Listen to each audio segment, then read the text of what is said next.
Hello and welcome to XIM University presents Legend, a platform dedicated to celebrating the lives of extraordinary individuals, each a legend in their own right, powered by School of Communications, XIM University.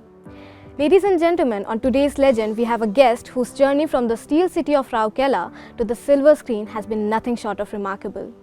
Hailing from the heart of Odisha, owning 7 international awards for his recent film Adu Godard and being part of many outstanding films such as Capital I, it is my pleasure to introduce you to the one and only Mr. Swastik Choudhary.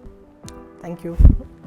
His constant will to express himself and keen interest to follow an unconventional path wherever his heart desires is portrayed very clearly in his films, which has attracted his audience to love all of his creations, which are not only meaningful but are pieces of art, which leaves a lot of room for the audience to have their own interpretations. Sir, from being at the screening of your film Adu Godard to interviewing you here today, it is such an honor to have you here.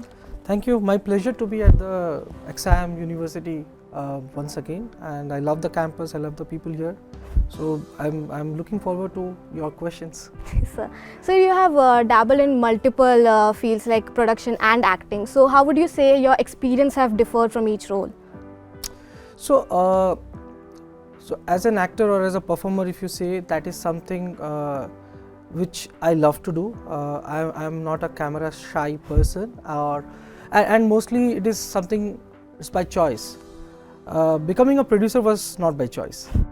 So it so happened that while making films, and when we thought of making our first feature film, we started with few short films and all, and then when we made our first feature film Capital I in 2014, so we didn't realize like the entire process of formally having the CBFC certification and all that. So we were so engrossed in the making of the film, we just made the film, and then we landed up at the CBFC office saying that, hey, this is the film and we want you to certify it, because we wanted it to send it to different festivals and awards. So then they said, but then whose film it is? I said that me and my director was there. I said he is the director, and I was part of the team, and we made the film together. They said, what is a banner? I said, what is a banner, first of all, tell me. So then they said, no, this is not the process. You have to have a banner registered, and then the film's title has to be registered under the banner, and then only you can come for certification. And at the time we were not sure like who should be the producer officially and all that. So my friend and director Amita said that you have been handling most of the things of the production part only, so why don't you become the producer? So that's how, I mean, just went to a nearby cafe, created a logo, thought of a name, created a logo, and then we just applied as Swastik Arthouse as the banner, and under that the film got registered, and that's how, I mean, didn't think of it consciously, but that's how the journey of becoming a producer started. So that is very interesting. So how does your storytelling approach or process differ from when you are an actor compared to when you are behind the cameras? So basically, if you see, as an actor, I will be more submissive to my director, to the script, to the ask of the or the demands of the story, whatever it is. So there I'll probably not be probably having my own preferences, a set of preferences of how certain things has to be executed. The execution part is something I'll not be thinking of. When it comes to production, and if especially when I'm the producer and I'm producing a film, so certainly I see it as an association where the outcome of which I should be proud of. So it's not saying that as an actor I'm not proud of what I'm doing, but at the time the execution or the kind of film it will be or the story it will be, I'll not be that much conscious about it. I'll be more conscious about the character and what it is going to bring to the story. But when it comes to as a producer, I'm more concerned about the end-to-end thing, like in terms of what the film is trying to convey, what is the overall, in the overall context of this world cinema and what is happening around, how this film is going to be different, and how do I see myself being associated with this film as a producer and all that. So I should be really proud of creating something, because if I have to draw a very crude analogy, I'll say that just like a mother and a father is to a child, a director and a producer is the same to a film. If film is a child, then a director takes care of most of the internal part of it, right from the conceptualization to the scripting, the dialogues, the actors and all that. And as a producer, one has to look at all the external factors like the logistics and how the entire process has to be executed. What is the like the locations, searching for the right places, getting the right permissions. So all those stuff, all those external factors and all will be of course the headache of the producer or the production team. And so doing so, there is a lot of physical and mental involvement that goes in there. So that's the reason I should be very happy or proud of something that I am associated with. So that's basically is the final difference that I see when I approach something as an actor and when I approach something as a producer. So I think many of us would be curious to know why Ollywood?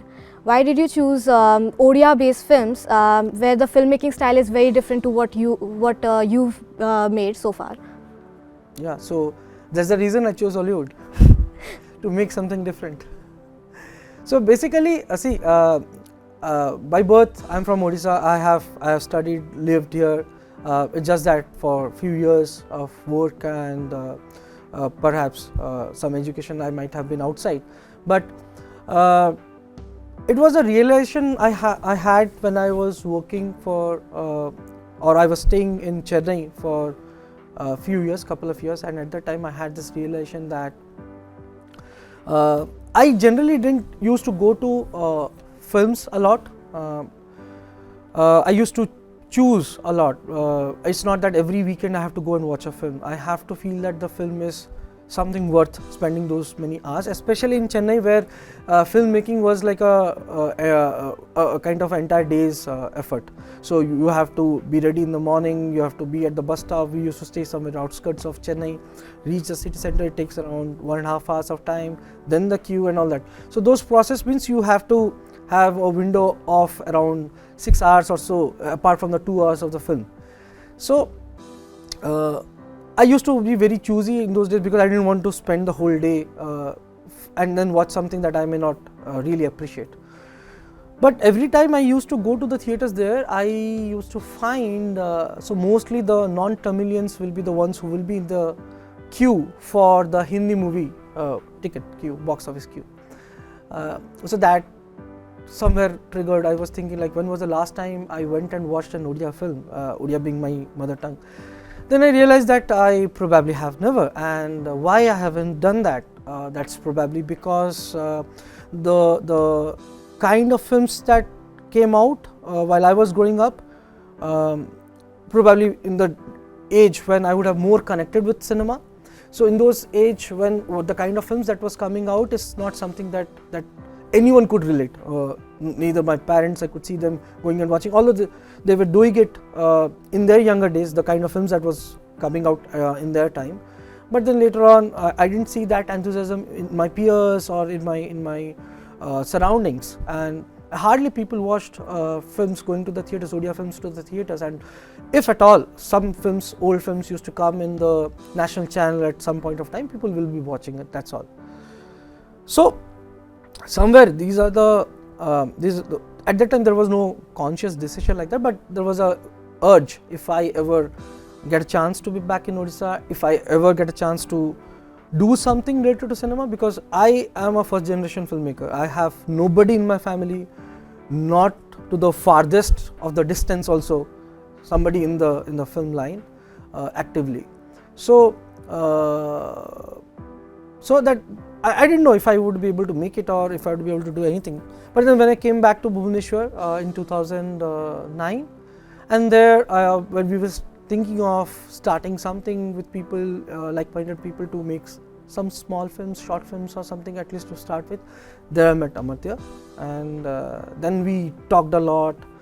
Then we actually met two wonderful people to start with. One was Mr. Sushant Mishra, whose debut film Indradhanura Chai in 1995 was in Cannes Uncertain Regard section, and official selection it was. And then Mr. Manmohan Mahapatra, unfortunately he has passed away. Manmohan Mahapatra is a 10-time National Award winner, and he's a great mind. I mean, both of these gentlemen, they had so much of understanding, learning about cinema. They are FTI pass outs. So for us, we have never been to a film school. So we have been to films. So when people ask like, have you been to a film school? I said, no, we have been to films. So for us, the filmmaking itself was a learning process. But before we dived into this more, feature length cinema and all that. So all those years and even years after making our first, second, third films, we used to go and meet, or we still go and meet Sushant sir, but Manmohan sir is no more there. So those hours and hours of discussions around cinema, those hours and hours of discussion about the theory of cinema, and then the names that that used to come out from them about the world cinema, films, filmmakers. So that we used to make note and try to find out like where we can get those films and watch those films. After watching those films, me and Amatya at times would discuss, and we will discuss with them as well. So those were the the actual learning part of it, and that's when you once realize that I, for the first 25-28 years of my life, I had a different orientation towards cinema. I used to always see it as a very glamorous perspective. I never used to see it as a medium which is actually art. And unfortunately, filmmaking or the art of cinema is one possible art form which has been diluted like anything. So if you look at any other art form, be it a classical dance form, be it classical music or a painting, sculpture, you name it, anything, so it has not been that much diluted in a sense. Like there is a certain, you can say, it is secluded in a way. It's not something that is available to the masses. I mean, it is available, but it is not something that the masses are consuming on a daily basis. So it is having its own specific creators and consumers. Okay, but filmmaking became an industry. So classical dance is not an industry, painting is not an industry, but filmmaking became an industry because it has to cater to the masses. Now, because of that, this whole audiovisual medium, you say, because it's a very big canvas, it has both audio and visual. This whole audiovisual medium was just used to its most superficial way, or to its most surface, at its surface only, because they want to cater to the masses. So when I started meeting these people, when we talked about this cinema, when I watched more of these films, so then I realized, okay, I was really not aware how much deep actually this art form is, and it's so fascinating actually what all work has happened. If you look at French cinema, Polish cinema, or the Japanese, Korean cinema, many underground films, if you look at many of the Indian filmmakers who are generally not talked so much about, like Kamal Swarup or say Manikal, and Adur Gopal Krishna are very well known, but a filmmaker like Kamal Swarup, whose first film was Om Darbadar. So these are all gems, and once you submit yourself while watching the film, and you will realize that these are the kind of films that actually after 2 hours of watching them, you have actually transitioned and transformed. So that's where I felt Odia cinema, every regional language has, apart from those commercial aspects and all that, every regional language also has some quality filmmaking, which is recognized across the globe. But from Odisha, probably it was there in the past, but in recent times nothing of that sort was happening. That is what I felt. People can differ perhaps, and that is when I thought, like, no, if I have to make films, I should make it Odia. And Amatya, having spent some time, he was also having that urge. I have been living here so much, so I should also make in Odia. So that's how we started making films in Odia. Do you still see cinema as one of the primary modes of expression, or has it receded in the age of social media? I always believe that cinema is the greatest brand ambassador of any particular region.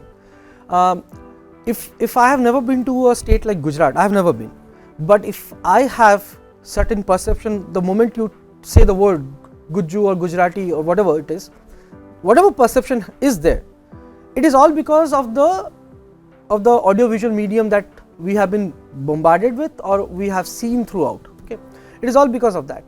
Now, whether that is the right perception or the wrong perception, it's a different debate altogether. But whatever perception I have of people from Gujarat, or say a Maharashtrian, or say somebody from Kerala, it is all because of the cinema I have watched from those land. I might not have travelled there. So this is how I perceive about the socio-economic culture. I perceive about the people there. I perceive about the general, the structure of the society. It all comes from those cinemas. So that's the reason I cannot think that the value or the importance of cinema can go away. But yes, what happens is that with the new age distractions that is coming all the time, we are getting accustomed, because I believe the greatest artificial intelligence is somewhere here inside us. Okay, so you talk about those large model language training, and you talk about those those AI giving lot of inputs to the AI to make them behave or mimic in certain way and all that.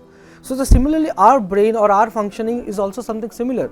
The more you train or the more inputs you give to a certain kind of content, we lot of time focus on what we wear and what we eat, but we don't focus on what we see and what we hear. So the more we train or we let ourselves get consumed by this by the barrage of content that comes through social media, be it through reels or anything like that, so we get accustomed to that, and we generally develop this short attention span. We will not be able to sit through something that is a little bit more serious.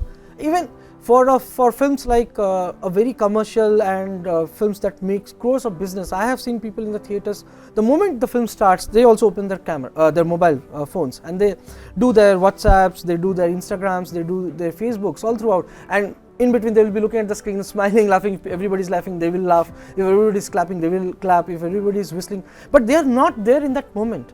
They are not consuming, or the cinema is not consuming them. So that is where I see that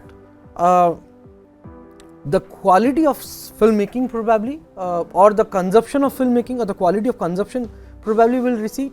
But I still don't think that the importance or the gravity of cinema will ever recede. Thank you, sir. In Odia films, we usually see love stories, family drama, and what made you think that the Odia audience would be ready to watch your films like Adu Godad? Even Bollywood wasn't ready for it. No, the people from Odisha, I mean, it's not that they are not watching different or good content or various contents, because OTT is mostly accessible to everybody.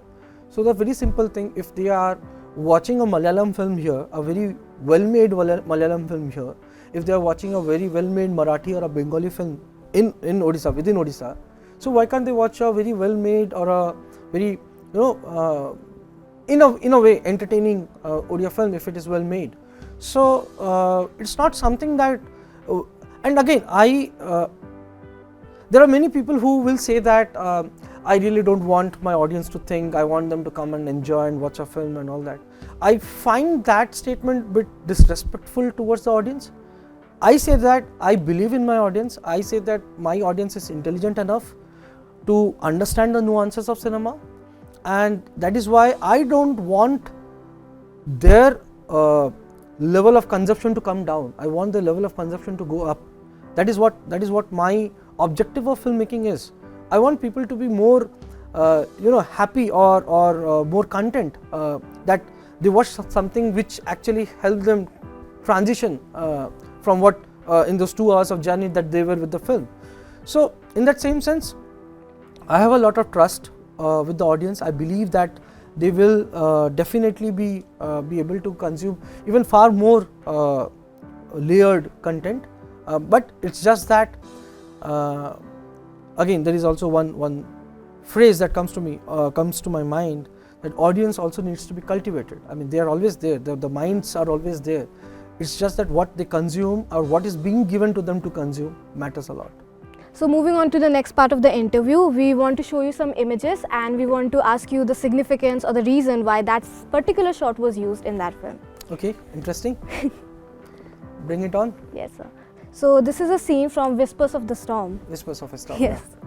So we see this man sitting in the trailer with this wooden crate box kind of thing.